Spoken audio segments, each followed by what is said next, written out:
Bonjour à tous, ici. Aujourd'hui, on va parler de la vision biblique sur le mariage. Je vous mets en garde, c'est une vidéo qui peut vous offenser parce qu'on vit dans une société pervertie qui pervertit tout. Mais dans cette vidéo, je vais vous donner la vision biblique sur le mariage. J'ai fait cette vidéo pour éduquer mes frères, mes sœurs en Christ, mais aussi les non-croyants, même si vous n'êtes pas chrétien. Ce n'est pas une mauvaise idée de rester. On va commencer avec Genèse chapitre 2. C'est parti. Nous savons tous que le mariage, c'est une institution que Dieu a inventée. C'est entre un homme et une femme. En verset 18, c'est après la création d'Adam que Dieu a dit, et le Seigneur Dieu dit, il n'est pas bon que l'homme soit seul. Et je lui ferai une aide qui lui corresponde. Et le Seigneur Dieu forma du sol tous les animaux des champs et tous les volatiles dans l'air. Et il les amena vers Adam pour voir comment il les nommerait. Et tout nom qu'Adam appela chaque chose vivante fut son nom. Et Adam donna des noms à tout le bétail, et aux volatiles dans l'air, et à toutes les bêtes des champs. Mais pour Adam, il ne trouva pas d'aide qui lui corresponde. Et le Seigneur Dieu fit tomber un profond sommeil sur Adam, et il s'endormit. Et il prit une de ses côtes, et renversa la chair à sa place. Et le Seigneur Dieu fit une femme de la côte qu'il avait prise de l'homme, et l'amena vers l'homme. Et Adam dit, c'est à présent, ô de mes os et chair de ma chair. Elle sera appelée femme parce qu'elle a été prise de l'homme. C'est pourquoi l'homme laissera son père et sa mère et s'attachera à sa femme, et ils seront une seule chair. Et ils étaient tous tenus, l'homme et sa femme, et n'en avaient pas honte. Et donc, la Bible, on peut prendre plusieurs choses de ce passage. Genèse chapitre 2, verset 18 à 25. C'est que le mariage, c'est une institution très importante qui a été inventée par Dieu. Ce n'est pas une invention des hommes. Nous savons tous aussi que le mariage doit avoir lieu entre un homme et une femme. C'est entre un homme et une femme. Ce n'est pas entre deux hommes, mais pas non plus entre deux femmes, absolument pas entre un homme et un animal. Ce sont tous des perversions qui sont promues par la société contemporaine, une société extrêmement pervertie. Ce sont des abominations aux yeux du Seigneur. Donc, c'est ici où Dieu a fait une aide, la femme comme une aide pour Adam, pour l'homme. Il a pris, il a fait, il a créé la femme à partir de la côte d'Adam. Donc, là, on voit aussi que après, une fois que vous êtes marié, vous devez quittez vos parents. Quittez vos parents. C'est inacceptable de laisser vos parents s'ingérer dans votre mariage, si vous êtes marié. C'est inacceptable. Et nous voyons aussi que dans le verset 25, que la seule place pour la nudité, le seul endroit où la nudité c'est acceptable, c'est entre un homme et sa femme. C'est entre un couple marié. Et on apprend aussi que la fornication et l'adultère, ce sont des choses inacceptables. L'adultère, c'est inacceptable aux yeux de Dieu. Et la fornication aussi, malheureusement, on vit dans une société où ces deux choses sont considérées comme acceptables par la société, mais probablement, ça reste des abominations. Ça reste des abominations. Euh, on peut l'apprendre de Lévitique chapitre 20, Lévitique chapitre 20, Lévitique chapitre 20, entre versets 10, entre versets 10 à 12. Et si un homme commet adultère avec la femme d'un autre, c'est-à-dire celui qui commet adultère avec la femme de son voisin, l'homme et la femme adultères seront certainement mis à mort. Et l'homme qui couche avec la femme de son père découvre la nudité de son père, les deux seront certainement mis à mort. Le sang sera sur eux.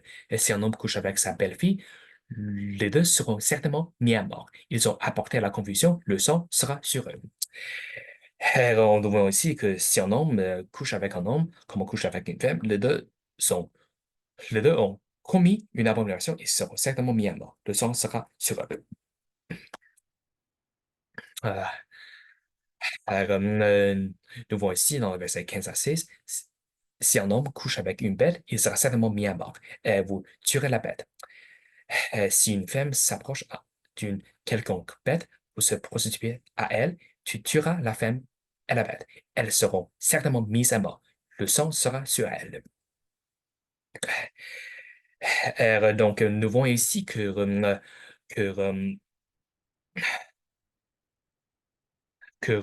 nous voyons ici que dans la loi de Moïse, dans la loi de l'Ancien Testament, l'adultère, l'homosexualité, la zoophilie sont tous des abominations a- que Dieu punit avec la peine de mort. Bien sûr, l'Église n'est pas sous la loi de Moïse. On n'a pas Israël, l'Église n'a pas le droit de punir les malfaiteurs. C'est la responsabilité de l'État, selon Romains chapitre 13, verset 1 à 4. Mais c'est le même principe que le mariage doit avoir lieu entre un homme et une femme. Nous voyons que l'adultère, c'est un crime capital dans la Bible. Et aussi, la zoophilie et l'homosexualité, ce sont tous des perversions qui sont acceptées par la société, mais pas par la Bible. Donc, on va passer maintenant en Genèse chapitre 24. C'est ici où on apprend beaucoup de choses importantes aussi, que c'est que dans ce chapitre, Abraham était âgé et bien avancé en âge. Et le Seigneur avait béni Abraham en toutes choses. Et Abraham dit au plus âgé de ses serviteurs de sa maison qui dirigeait tout ce qu'il possédait, Maître, je te prie, ta main sous ma cuisse, et je te ferai jurer par le Seigneur, le Dieu du ciel et le Dieu de la terre, que tu ne prendras pas de femme pour mon fils. D'entre les filles des Canaanites, parmi lesquels je demeure. Mais tu iras dans mon pays et vers ma parenté, et tu y prendras une femme pour mon fils Isaac. Et c'est ici où on apprend que le mariage doit, pour les chrétiens, doit avoir lieu entre des chrétiens, et seulement les chrétiens. C'est inacceptable d'épouser quelqu'un qui n'est pas chrétien, qui n'est pas un croyant, qui n'est pas un croyant, qui n'est pas chrétien, c'est-à-dire qui n'a pas placé toute sa confiance en Jésus-Christ pour son salut.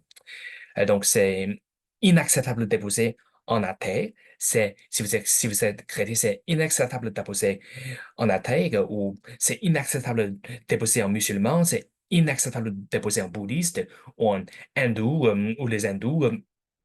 C'est un grave péché. C'est inacceptable.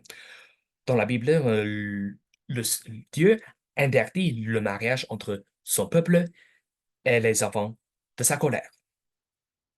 Euh, c'est ici où Abraham a commandé, a dit à son serviteur de ne pas prendre une femme pour son fils d'entre les filles des Canaanites, parce que c'est un pays très perverti.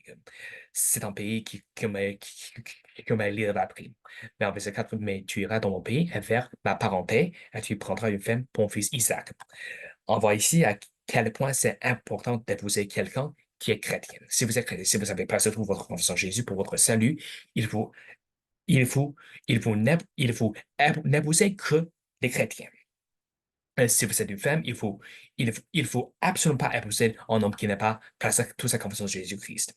Et, malheureusement, il existe beaucoup de fausses religions qui se disent chrétiens, et il existe beaucoup de faux chrétiens qui se disent chrétiens, qui croient en faux salut par les œuvres, qui croient qu'ils doivent se sauver eux-mêmes en gardant les commandements de Dieu.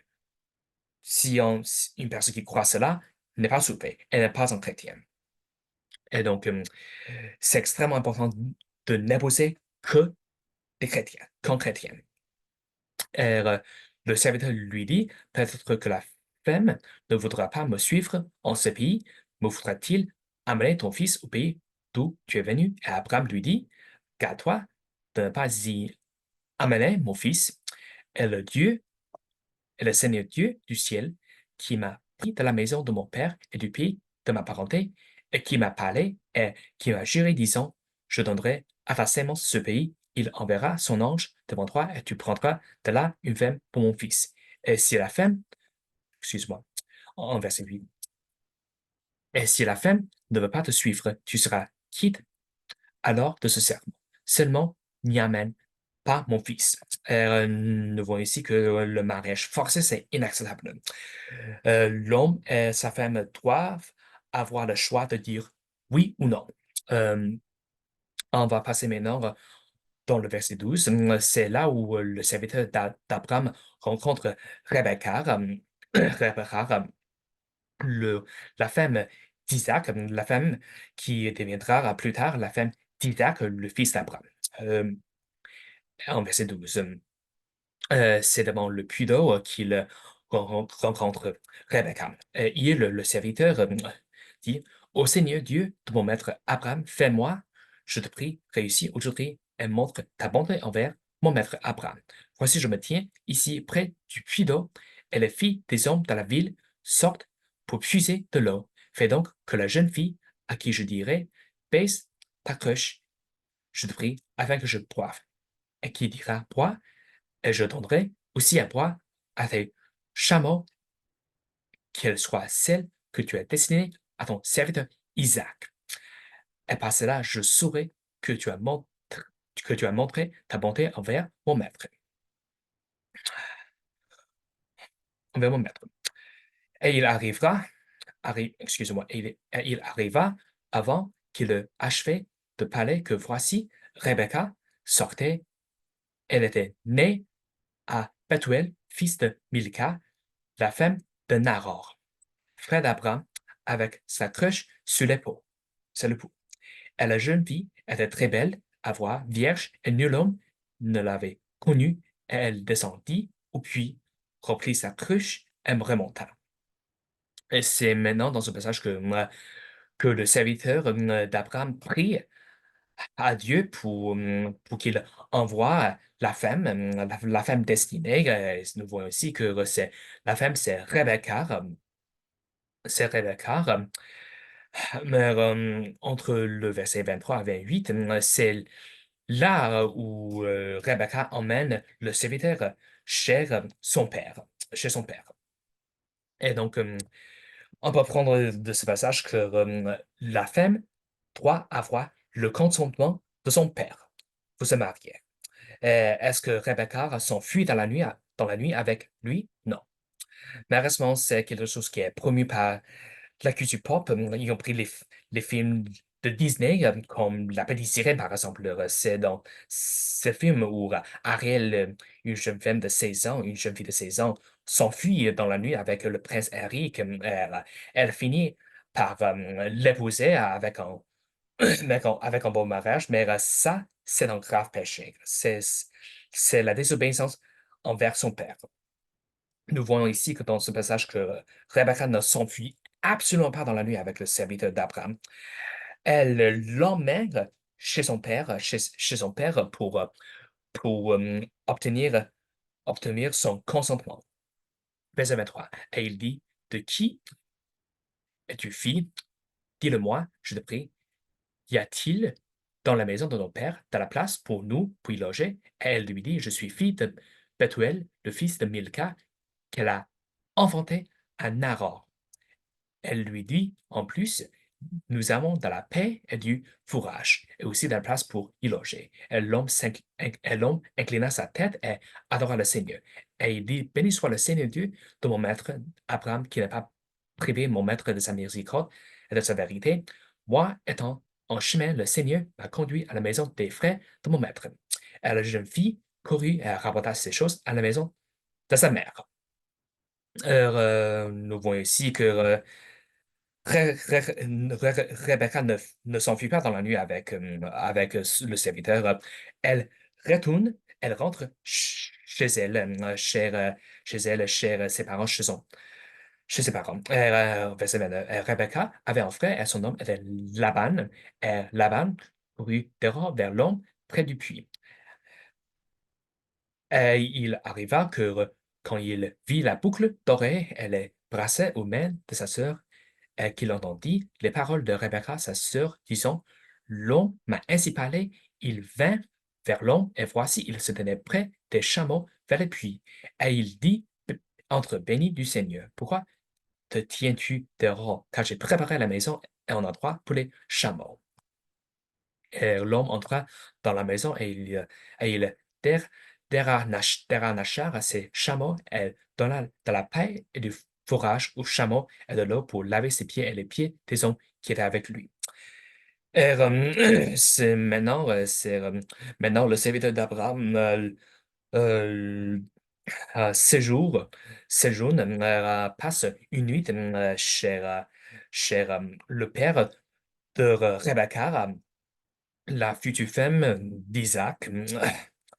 En verset, c'est entre verset 34 à verset 49 que le serviteur d'Abraham raconte, raconte, raconte tout ce qui s'est passé entre lui et entre Rebecca, sa rencontre avec Rebecca et aussi toute cette histoire, tout ce qu'on vient de lire dans ce chapitre. Hmm. Et en verset 50 à 51. Alors Laban et Bethuel répondirent et dirent, la chose procède du Seigneur. Nous ne pouvons te dire ni mal ni bien. Voici Rebecca, elle devant toi, prends-la et va, et qu'elle soit la femme du fils de ton maître, comme le Seigneur l'a dit. Et il arriva, lorsque le serviteur d'Abraham entendit le parole, il adora le Seigneur, s'inclinant jusqu'à terre. Et le serviteur sortit des bijoux d'argent et des bijoux d'or et des vêtements, et les donna à Rebecca.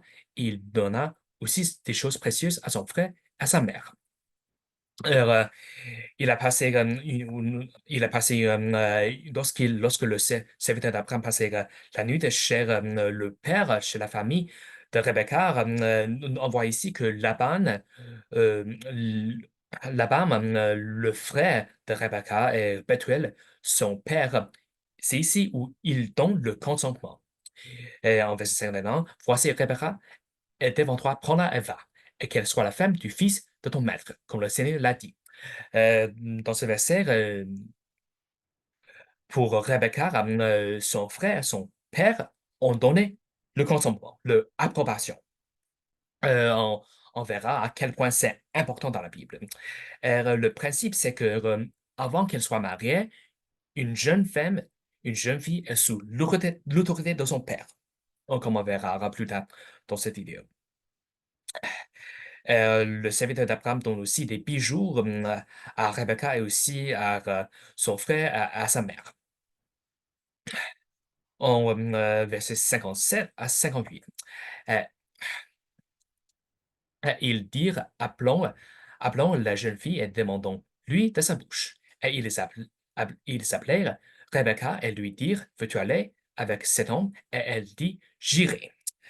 On voit aussi que le mariage ne peut pas être forcé. Rebecca a eu un choix d'aller avec le serviteur ou non, mais ici, elle a dit oui. Et donc, nous voyons ici que si une femme a envie de se marier, elle a besoin, oui, bien sûr, elle a le droit de prendre sa propre décision, mais elle a aussi besoin du consentement de son père, du consentement de son père. Un mariage ne doit pas être forcé contre la volonté de la femme ou de l'homme, mais le père de la femme doit consentir, doit donner son consentement. Et on peut le voir dans ce chapitre. Isaac et Rebecca se marient. On va maintenant passer dans le chapitre 29. J'ai un chapitre 29 pour explorer ce principe davantage. Avant qu'elle soit mariée, la femme est sous l'autorité de son père. C'est un principe qui est souligné davantage dans ce chapitre. En Genèse chapitre 29, entre versets 10 à 13. Verset 10 à 13. Et il arriva que quand Jacob vit Rachel, la fille de Laban, frère de sa mère, et les brebis de Laban, le frère de sa mère, il s'approcha et roula la pierre dessus l'ouverture du puits et abreuva le troupeau de Laban, frère de sa mère. Et Jacob embrassa Rachel et éleva sa voix et pleura. Et Jacob apprit à Rachel qu'il était frère de son père, et qu'il était fils de Rebecca, et courut l'apprendre à son père. Et il arriva que, quand Laban entendit les nouvelles au sujet de Jacob, le fils de sa sœur, il courut à sa rencontre. Elle le prit dans ses bras, elle l'embrassa, elle l'emmena dans sa maison. Alors, bien sûr, lorsque Jacob a rencontré Rachel, il l'aime tout de suite. Il l'aime tout de suite. nous le voyons, mais est-ce que Rachel s'enfuit avec lui? Non. En fait, comme on verra plus tard, Jacob a dû travailler 4 ans pour Rachel. En fait, il a travaillé 7 ans pour Léa, la première fille de Laban, et 7 ans pour Rachel, 4 ans. Euh, en verset 14, Laban lui dit, assurément, tu es mon hôte et ma chère, et il demeurera avec lui l'espace d'un mois. Laban dit à Jacob, Jacob, parce que tu es mon frère, me serviras-tu pour rien? Dis-moi, quel sera ton salaire? Et Laban, avec 2 filles, le nom de l'aînée était Léa et le nom de la plus jeune était Rachel. Et Léa, avec les yeux tendres, mais Rachel était belle de taille et belle de visage. Et Jacob aimait Rachel et il dit, je te servirai 7 ans pour Rachel, ta plus jeune fille. Et Laban dit, il vaut mieux que je te la donne si je, que si je la donnais à notre homme. Demeure avec moi. Euh, Jacob servit 7 ans pour Rachel. Il ne lui semblait que quelques jours à cause de l'amour qu'il avait pour elle. Et Jacob dit à Laban, donne-moi ma femme, car mes jours sont accomplis avant que j'aille vers elle. Et Laban rassembla tous les hommes de l'endroit et fit un festin. Il arriva le soir qu'il prit Léa, sa fille, et l'amena à Jacob, et il vint vers elle. Et Laban donna sa servante Zilpa comme servante à sa fille Léa. Et il arriva qu'au matin, voici, c'était Léa, et il dit à Laban, qu'est-ce que tu m'as fait? Ne t'ai-je pas servi pour Rachel? Pourquoi donc m'as-tu trompé? Et Laban dit, on ne fait pas ainsi dans notre région de donner la plus jeune avant l'aînée. Achève la semaine de celle-ci et nous te donnerons aussi celle-là pour le service que tu feras chez moi encore cette autre année. Jacob fit ainsi et il accomplit la semaine de celle-ci et Laban lui donna Rachel, sa fille pour femme. Et Laban donna Bilhar, sa servante, à Rachel, sa fille, pour être sa servante. Et donc, nous voyons ici que ce principe est exploré davantage que avant le mariage, la femme, une jeune fille, est soumise à l'autorité de son père. Est-ce que Rachel s'enfuit avec Jacob? Non. Et ça n'a pas non plus à faire avec Léa. Elle se soumet à l'autorité de le père avant le mariage à Jacob. Et puis, et ensuite, cette autorité est transférée à Jacob, le mari. On dit dans notre société contemporaine que, aux jeunes filles que tu es soumise à l'autorité de ton père jusqu'à ton 18e anniversaire. Et puis, c'est à toi. Puis tu prends tes propres décisions. Non, c'est pas le cas, c'est pas biblique. Selon la Bible, avant qu'une femme ne soit mariée, elle est soumise à l'autorité de son père. On va aller maintenant en Genèse chapitre 34, entre verset 1 et verset 7. C'est notre principe dont on va parler un peu plus tard aussi en Genèse, excusez-moi, en Exode chapitre 22. Et Dinah, la fille de Léa, qu'elle avait inventée à Jacob, sortit pour voir les filles du pays. Et lorsque Sichem, le fils d'Amour, le Hivite, prince de la région, la vit, il a pris, elle coucha avec elle, elle la viola. Et son âme s'attacha à Dinah, la fille de Jacob. Et il aima la jeune fille et parla gentiment à la jeune fille. Et Sichem parla à son père, Amour, et lui dit, donne-moi cette jeune fille pour femme. Et Jacob apprit qu'il avait violé Dinah, sa fille.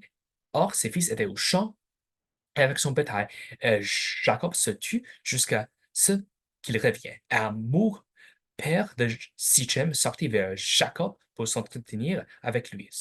Et les fils de Jacob revinrent des champs quand ils la prirent. Les hommes furent affligés et très irrités à cause de l'infamie que Sichem avait commise en Israël en se couchant avec la fille de Jacob, ce qui ne devait pas se faire. Et donc, nous voyons ici que les relations sexuelles doivent avoir lieu entre un couple marié. Euh, euh, la fornication, c'est un grave péché. C'est honteuse. C'est honteuse. C'est honteuse. C'est extrêmement honteuse.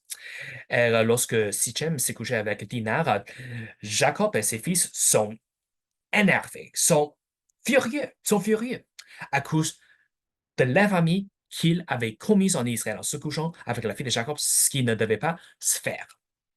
Et donc, mais dans notre société, la fornication, c'est accepté. Presque tous les jeunes adultes ont déjà des relations sexuelles avant l'âge de 20 ans.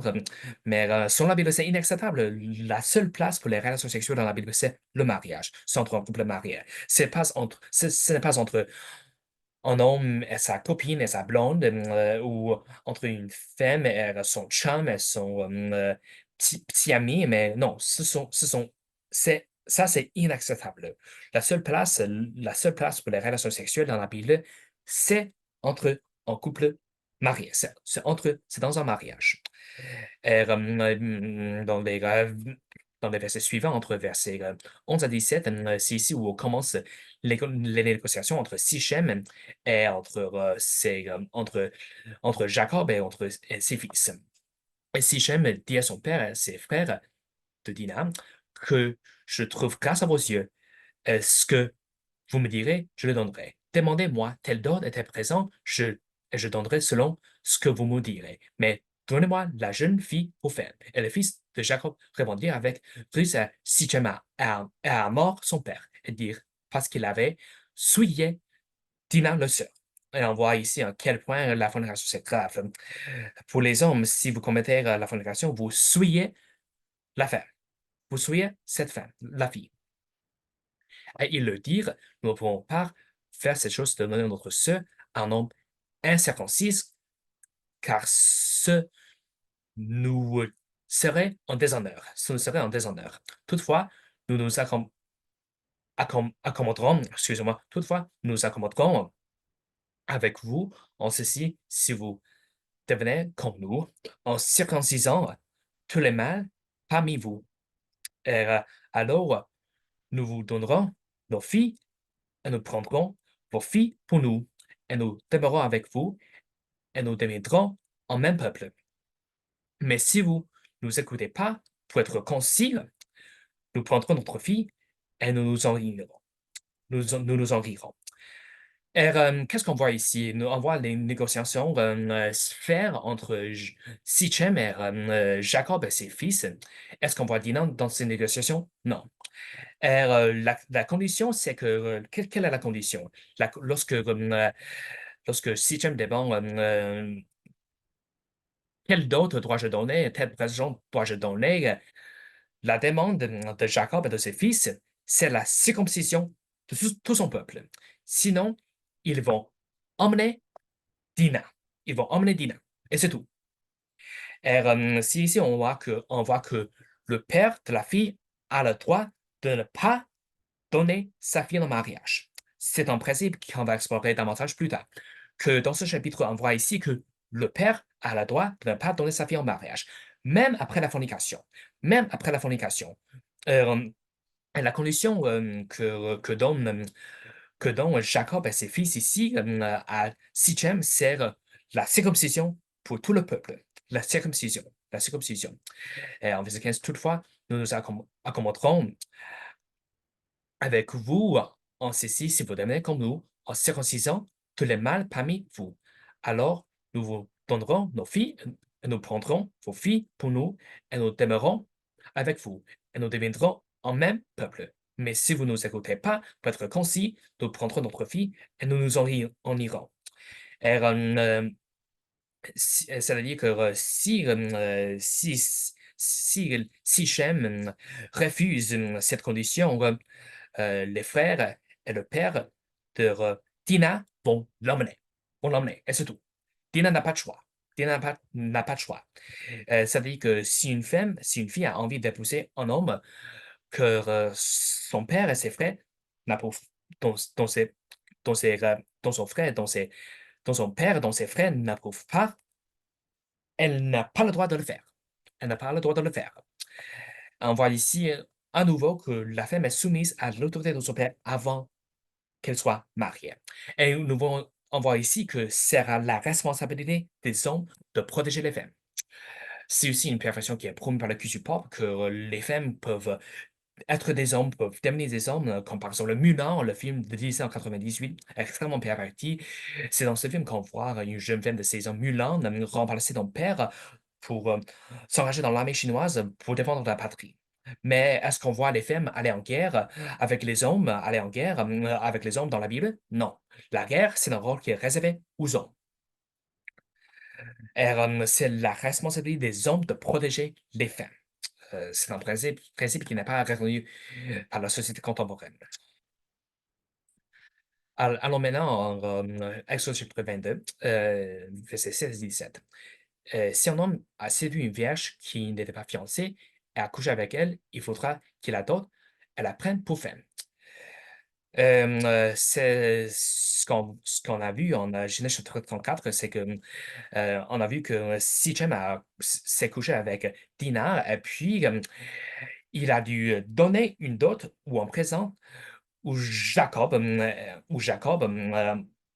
son beau-père, mais ils a on a vu que, le père a le droit de refuser de donner sa fille en mariage. En verset 17 maintenant, si son père refuse absolument de la lui donner, il lui paiera l'argent selon la dot des vierges. Et, c'est le principe qu'on a vu en Genèse 34. Ça dit que c'est ici la loi de Moïse. Si un homme séduit une vierge, se couche avec une vierge, il a, il doit donner, donner la dot ou un présent, il doit la prendre pour femme. Mais le femme de la fille, excuse-moi, le père de la fille, excuse-moi, le père de la fille a absolument le droit de refuser de donner sa fille en mariage. Mais si c'est le cas, l'homme doit payer l'argent selon la dot des vierges, quand même. Même si le père refuse de donner sa fille en mariage, le jeune homme qui a séduit la vierge doit payer l'argent selon la dot des vierges. Ça, c'est un principe extrêmement important. Et encore, on voit que la fornication, c'est un grave péché, et pour cela, l'homme doit donner l'argent, même si le père refuse de donner sa fille en mariage. Et on voit encore que l'importance du père, de l'autorité du père. Le père a un rôle très important dans la Bible. Et, en Deutéronome chapitre 22, on voit ici entre versets 13 à 21 que l'importance du père, que c'est la responsabilité du père de garder, garder, la, garder la virginité de sa fille avant le mariage.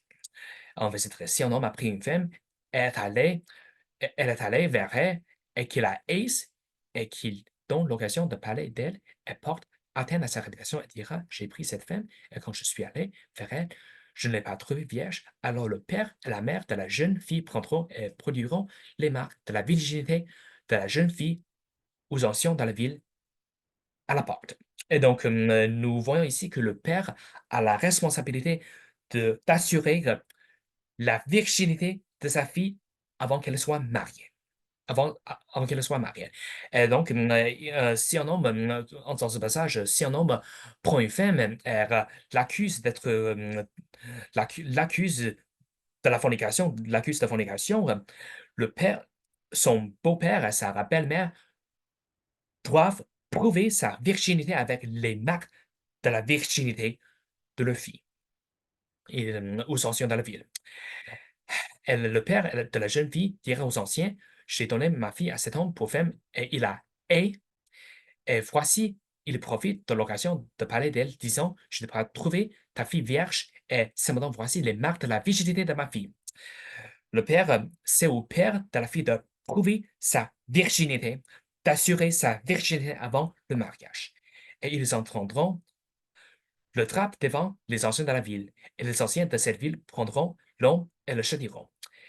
Et ils le condamneront à une amende de 100 shekels d'argent et les donneront au père de la jeune fille, parce qu'il a porté atteinte à la réputation d'une vierge d'Israël. Elle sera sa femme il ne pourra pas la renvoyer tant qu'il vivra. Nous voyons ici que le divorce, c'est interdit. C'est interdit dans la Bible. Mais si cette chose est vraie et que les signes de virginité n'ont pas été trouvés chez la jeune fille, alors ils feront sortir la jeune fille à la porte de la maison de son père, et les hommes de sa ville la lapideront. Elle mourra parce qu'elle a commis une infamie en Israël en se prostituant dans la maison de son père. Ainsi tu ôteras le mal du milieu de toi. Et donc, si on voit que si la femme est prouvée d'avoir gardé sa virginité lorsqu'elle était, avant son mariage, lorsqu'elle était encore chez son père, l'homme, son mari, doit payer une amende de 100 shekels. Mais si on découvre que la femme a commis la fornication si on découvre que la femme a commis la fornication avant son mariage, la punition, c'est le paiement, c'est la lapidation. C'est la lapidation. Et il y a des gens qui croient que ces punitions, c'est trop cruel, mais qu'est-ce que vous préférez? Est-ce que vous préférez vivre dans une société où un sur 5 jeunes adultes de 20 à 34 ans ont une maladie transmise sexuellement, une infection transmise sexuellement par le contact sexuel? Ou est-ce que vous préférez ce système où la virginité de la fille, la virginité respectée, est respectée, où l'importance de la virginité est respectée? Parce que pour Dieu, la virginité avant le mariage, c'est extrêmement important. La fornication, c'est un grave péché. Et c'est à cause de la fornication que nous avons toutes sortes de problèmes dans la société, comme les enfants qui grandissent sans père, comme le divorce, comme la pauvreté, la violence, la criminalité, les infections qui sont transmises sexuellement. Les, est-ce que vous préférez le système biblique ou le système de la société contemporaine? C'est clair pour moi que le système contemporain ne marche absolument pas. Bien sûr, on ne vit pas, dans l'Ancien Testament, on ne vit pas sous le droit de Moïse. L'Église n'est pas Israël. L'Église n'a pas le droit de punir les malfaiteurs. C'est la responsabilité de l'État. Mais j'ai pris ces passages de l'Ancien Testament vous montrer l'importance de virginité dans la Bible. Que la fornication, c'est un grave péché. Le fait que Dieu a puni la fornication avec la peine de mort dans l'Ancien Testament, comme ça nous montre à quel point elle est grave. Ce n'est pas à rigoler, ce n'est pas légère. Et nous voyons ici qu'en Nombre chapitre 30, ce passage ne parle pas de mariage, ne parle pas de mariage, que le, qu'une femme est soumise à l'autorité de son père avant son mariage, et après, elle est soumise à l'autorité de son mari. Ce n'est pas ce que dit notre société contemporaine. La société contemporaine dit aux filles que tu es soumise à l'autorité de son père avant que tu ne, avant l'âge de 18 ans, désolé, on dit à nos filles, tu es soumise à l'autorité de ton papa avant ton 18e anniversaire, mais le jour de ton 18e anniversaire, tu as le droit de prendre tes propres décisions, tu es toute seule. Non, c'est pas ce que dit la Bible. En Nombre chapitre 30, verset 3, si une femme aura fait en vœu au Seigneur et qu'elle se soit liée par un lien, étant en sa jeunesse dans la maison de son père, et que son père ait entendu son vœu, le lien par lequel elle a lié son âme, et que son père ne lui ait rien dit, tous ses vœux alors seront valables, et tout lien par lequel elle a lié son âme sera valable. Mais si son père la désapprouve le jour où il l'a entendu, aucun de ses vœux ou de ses liens par lesquels elle a lié son âme ne sera valable, et le Seigneur lui pardonnera, parce que son père l'a désapprouvé. On voit ici que si une femme n'est pas mariée, elle fait en vœu au Seigneur, le père a le droit de de désapprouver ce vœu, de désapprouver ce vœu. Et si son père la désapprouve, le vœu ne sera pas valable. Et le Seigneur va lui pardonner euh, je- parce que son père l'a désapprouvé. On voit aussi l'importance du père, de l'autorité du père sur sa fille avant qu'elle ne soit mariée. C'est que, c'est que, c'est que ici dans ce chapitre, Dieu montre l'importance du père. Le père a même le droit de se mettre entre Dieu et sa fille. Lorsque sa fille fait un veuve à Dieu, en versets 6 à 8. Si elle a un mari et qu'elle a fait un vœu ou qu'elle ait proféré quelque chose de ses lèvres par laquelle elle a lié son âme, et si son mari l'a entendu, et que le jour où il a entendu, il ne lui a rien dit, ses vœux alors seront valables, et ses liens par lesquels elle a lié son âme seront valables. Mais si son mari la désapprouve au jour où l'aura entendu, alors il rendra son vœu qu'elle avait voué est-ce qu'elle avait proféré de ses lèvres par laquelle elle avait lié son âme sans effet, et le Seigneur lui pardonnera. Si une femme est mariée, c'est son mari qui a le droit de désapprouver son vœu. Mais si son mari la désapprouve, euh, euh, s'il approuve, le Seigneur va pardonner la femme. Pardonner avec fin. Il a le droit de rendre son vœu. Ça nous montre l'importance de l'autorité mariée. Une fois qu'une fille est mariée, qu'une femme est mariée, elle est soumise à l'autorité de le mari. Malheureusement, c'est un principe que notre société, la société contemporaine, rejette. Et, pour ceux qui ne savent pas, entre 70% ou 70% des divorces sont initiés par les femmes.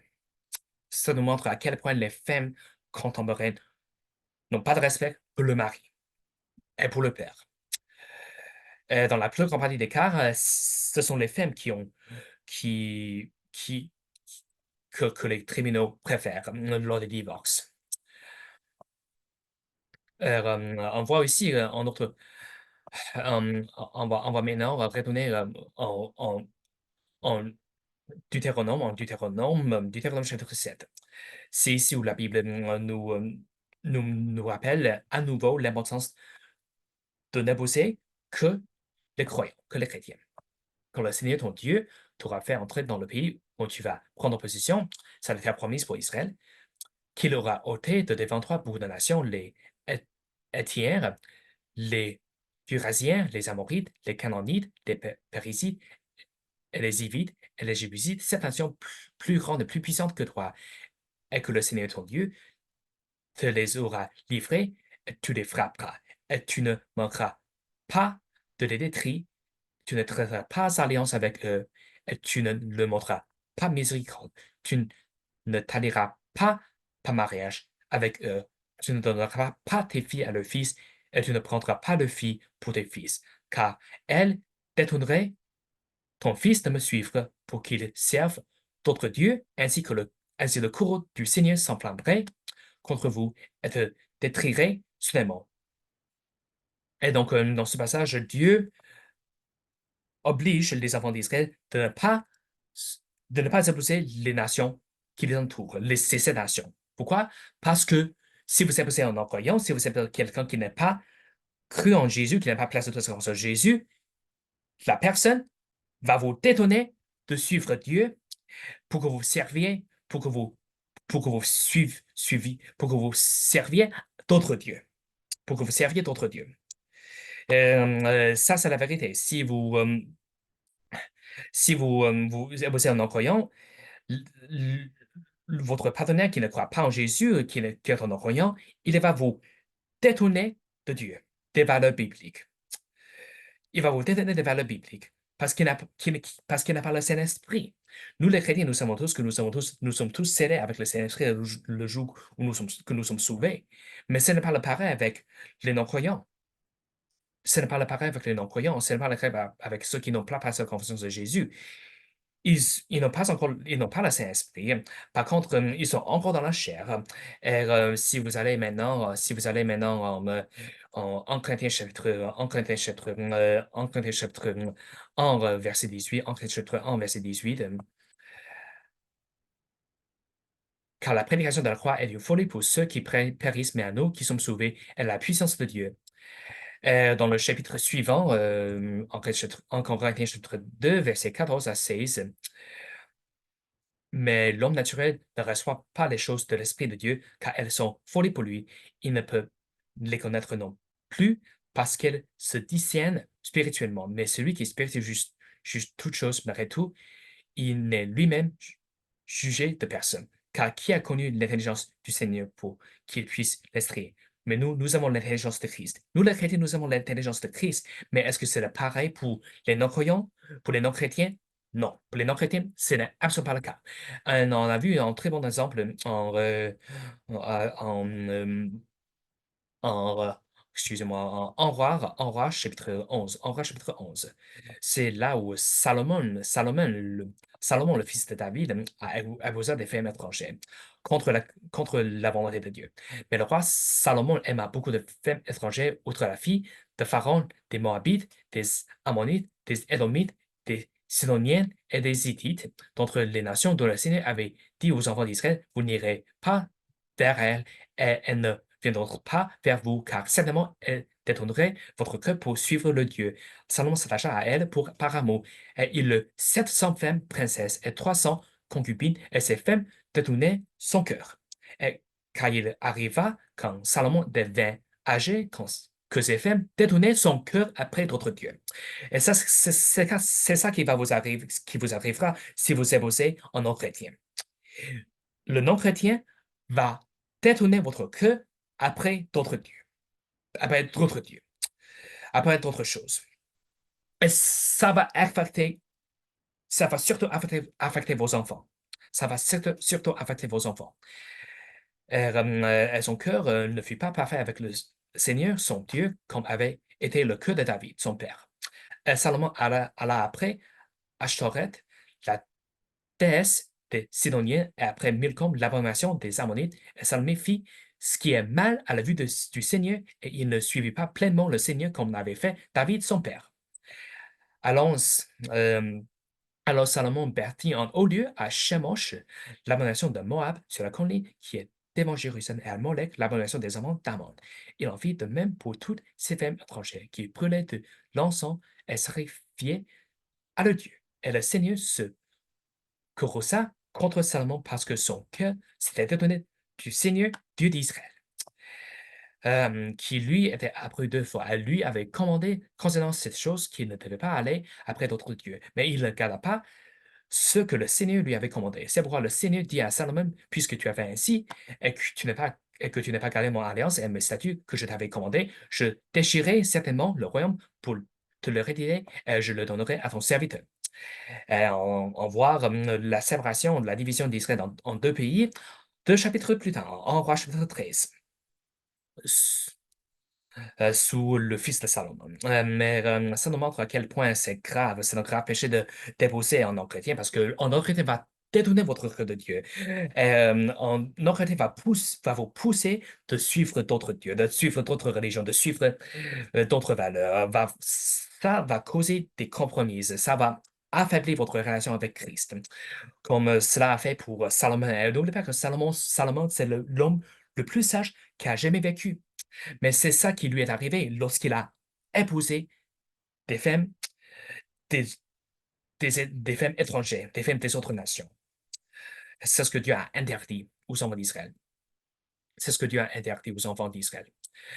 On voit si on voit dans le Nouveau Testament, si on voit dans le Nouveau Testament, en verset 35 à 39, mais si un homme pense qu'il agit d'une manière déplacée à l'égard de sa vierge, si elle a passé la fleur de son âge sans être mariée, et s'il faut qu'il en soit ainsi, qu'il fasse ce qu'il voudra. Il ne pêche pas qu'il se marie. Néanmoins, celui qui tient ferme dans son cœur, c'est-à-dire son père, le père de la fille, dans son cœur n'étant pas contraint qui est maître de sa propre volonté, qui en a décidé dans son cœur de garder sa vierge fait bien. Ainsi donc, celui qui marie sa vierge fait bien, mais celui qui n'en mérite pas fait mieux. La femme est liée par la loi tout le temps que son mari est en vie, mais si son mari meurt, elle est libre de se remarier à qui elle veut, seulement que ce soit dans le Seigneur, mais qu'elle est, mais elle est plus heureuse si elle demeure ainsi, selon mon avis. Et je pense aussi que j'ai l'Esprit de Dieu. On voit à nouveau que le Père a le droit de ne pas de donner sa fille en mariage, de décider de donner sa fille en mariage ou non. C'est le principe. On voit à nouveau dans le Nouveau Testament. Le Nouveau Testament n'a pas annulé cette loi, mais on voit à nouveau qu'elle est que le femme est soumise à son mari jusqu'à ce qu'on, tant que son mari est en vie.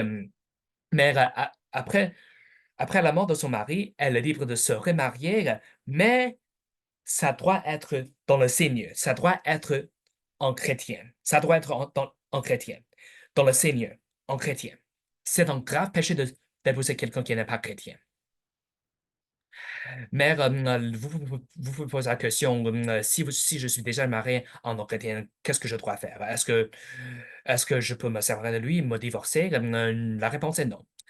La seule exception, c'est dans le cas des cas d'adultère, c'est dans le cas de maltraitament, de violence physique, ou si le non-chrétien décide de quitter le mariage.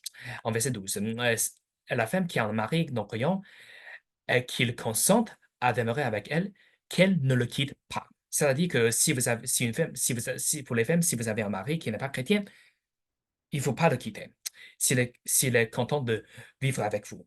Car le mari incroyant est sanctifié par la femme, et la femme incroyante est sanctifiée par le mari. Autrement, vos enfants seraient impurs, mais maintenant, ils sont saints. Mais si l'incroyant s'en va, qu'il parte.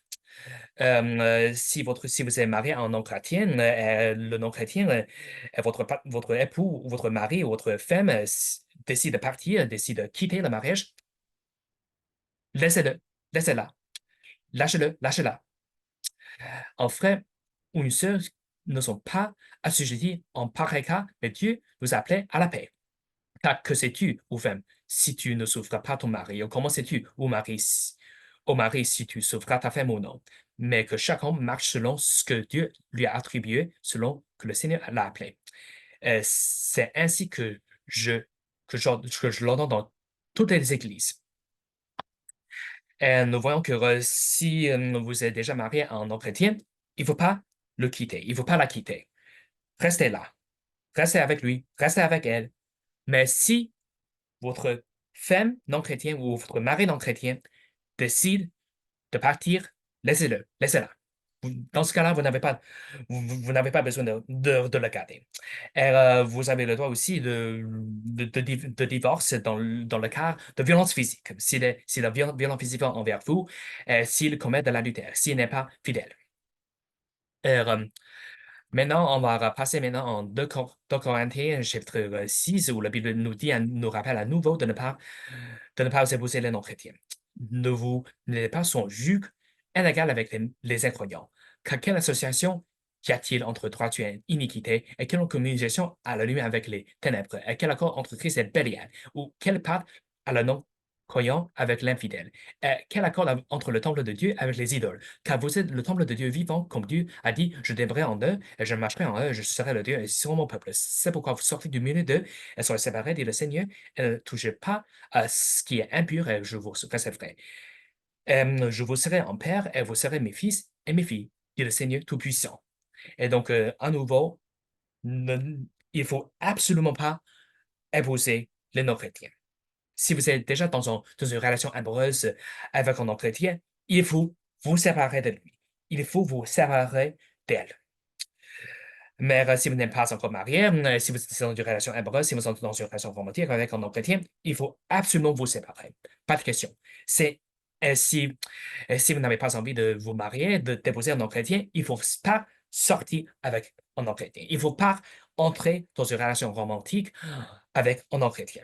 Euh, Parce que ça va vous emmener plus loin que vous voulez.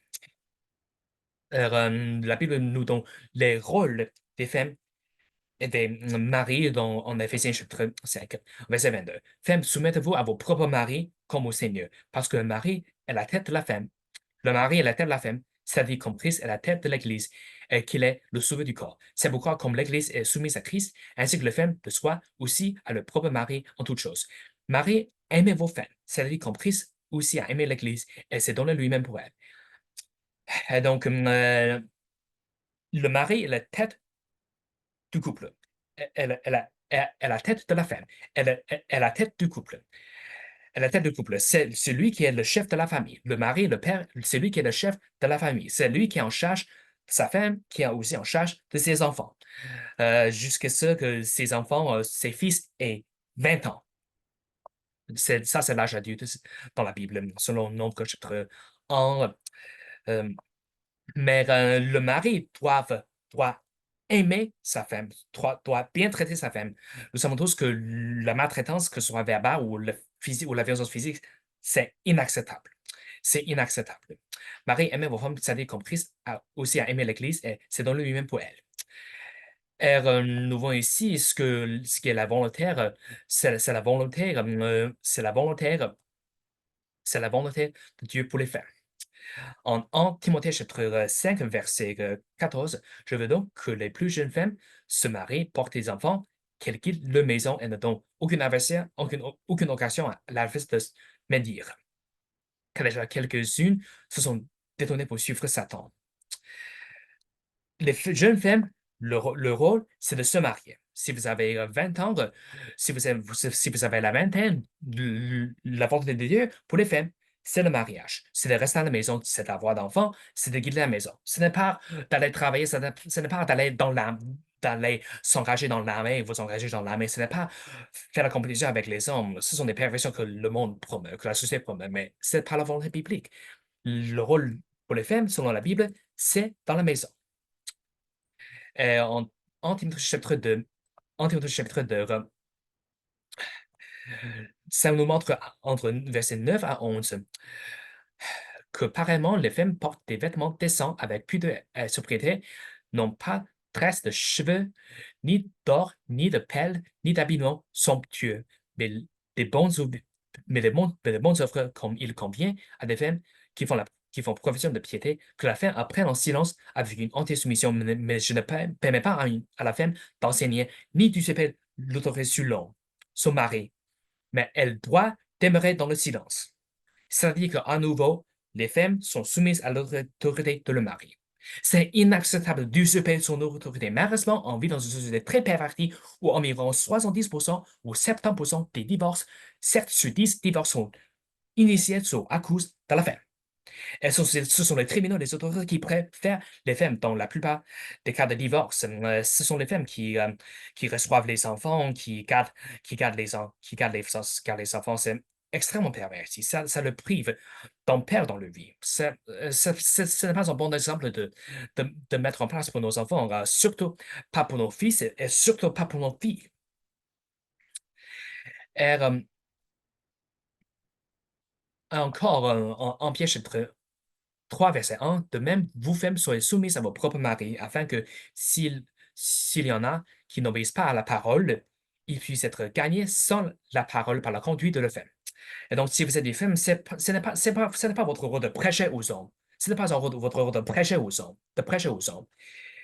La façon, le moyen dont vous allez gagner votre mari, s'il croit, bien sûr, c'est sa responsabilité de croire en Jésus, c'est par votre conduite. Gardez le silence. Lorsqu'ils auront observé votre conduite chaste, accompagnée de crainte, dont l'ornement ne soit pas cet ornement extérieur, des cheveux tressés et de porter de l'or ou des pâtures vestimentaires, merci de vivre dans une société où les femmes, où le passe-temps des femmes, ou tout ce que les femmes font, c'est s'habiller d'une manière imprudente, mais aussi de porter toutes sortes de maquillage, de l'or ou d'autres choses, mais que ce soit l'homme caché du cœur, ce qui n'est pas corruptible, c'est-à-dire l'ornement d'un esprit soumis et paisible, qui est un grand prix devant Dieu. Et pour les hommes, si vous cherchez une femme, il faut chercher une femme qui va se mettre à votre autorité.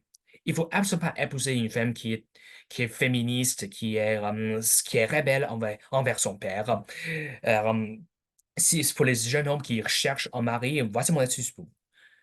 Examinez son attitude envers son père. Si elle se comporte d'une manière respectueuse vers son père, envers son père, ce sera le pareil pour vous. Par contre, si elle manque de respect pour son père, lui manque de respect à son père, ce sera le pareil pour vous. Elle ne va pas non plus vous respecter après le mariage.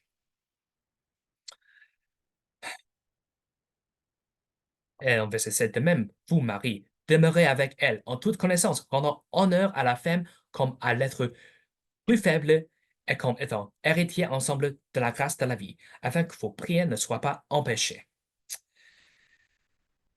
Nous savons tous que la femme, c'est l'être plus faible. Ce n'est pas politiquement correct, mais c'est la vérité biblique et la biologie en 0,1. Enfin, soyez tous du même pensée et en compassion l'un envers l'autre. Aimez-vous comme des frères. Ayez la pitié, soyez courtois. Et donc, ne rendez pas mal pour mal, ni injure pour injure, mais au contraire, bénissant, sachant que vous êtes appelés à cela, afin que vous héritiez une bénédiction.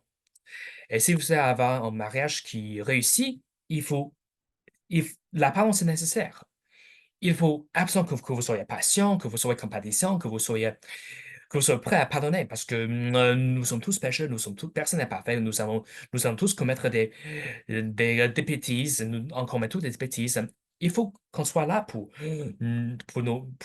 il faut que vous soyez là pour votre femme, il faut que vous soyez là pour votre mari. S'il commet un péché, il faut que vous soyez prêt à lui pardonner pour ses péchés, parce que ça, c'est une vérité c'est parce que ça, c'est la vérité, hein, nous sommes tous pécheurs. C'est tout pour cette vidéo. J'espère que cette vidéo vous a édifié. On a observé beaucoup de passages dans cette vidéo sur le mariage et sur la création, sur la vision biblique sur le mariage. Si vous avez regardé cette vidéo et vous n'êtes pas chrétien et vous placez votre confiance en Jésus, Jésus tout seul, si vous n'avez pas envie d'aller en enfer pour... Nous savons tous que la mariage, c'est une institution que Dieu a créée et que le Dieu a placé l'homme à la tête de la famille, que ce soit le père ou le mari. Et pour les filles et les femmes, c'est leur responsabilité de se soumettre à le mari et à le père. C'est tout pour cette vidéo. Si vous avez des commentaires, n'hésitez pas à les laisser dans les commentaires. Dieu soit loué.